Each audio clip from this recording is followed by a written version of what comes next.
I bet you've beat a Rec Room quest before, and thinking you beat it pretty fast, you decided to go to speedrun.com to see how well you actually did.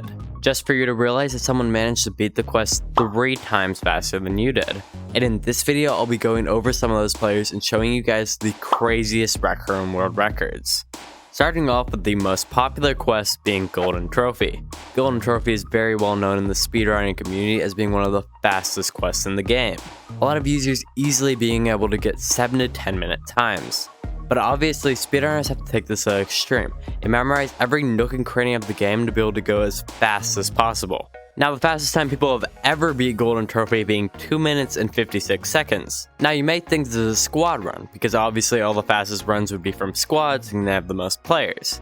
But somehow, this is a trio run, beating the squad run by 4 whole seconds. It's quite rare for a run with less players to beat a time with more players by that amount of time. I know it doesn't seem like 4 seconds is a lot, but trust me, in speedrunning, 4 seconds is a lot of time. Now, how did they do this? I have no clue, because while watching the speedrun, they were moving too fast for me to actually understand what was happening.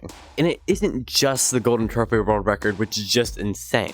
Like, any quest world record just leave you sitting there like, how? Jumbotron's fastest time being 5 minutes and 11 seconds in squads, Cribson being 5 minutes and 57 seconds with squads, Isle being 6 minutes and 36 seconds in squads, or trios, whatever you want to call it, because technically trio is squads and Isle, and Crescendo being 10 minutes and 26 seconds in duos. Quest world records are just like insane sometimes.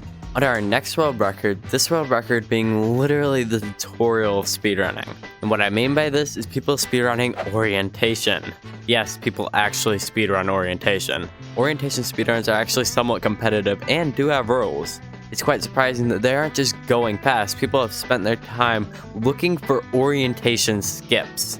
Like, what are you doing? But that's besides the point. The world record for orientation being 35 seconds and 66 milliseconds. And I do have to give them credit for being able to still be sane enough to submit the run after spending that much time in orientation. For our next world record, there's some people who think that beating a Rec Room quest fast is too difficult for them. So they do quite the opposite actually, and try and die as fast as possible. And as you would expect, these times are extremely low, with Jumbotron being just around 6 seconds, Crescendo 2 seconds, but the quest you wouldn't expect to be first, thinking enemies don't spawn right away, being Isle. Isle has the world record with a time of 1 second and 800 milliseconds. How do they even do this? Well, before they even teleport, they grab a jug and drop it on themselves. I never even knew that the jugs that spawn dealt damage, and people are out here getting world records this way.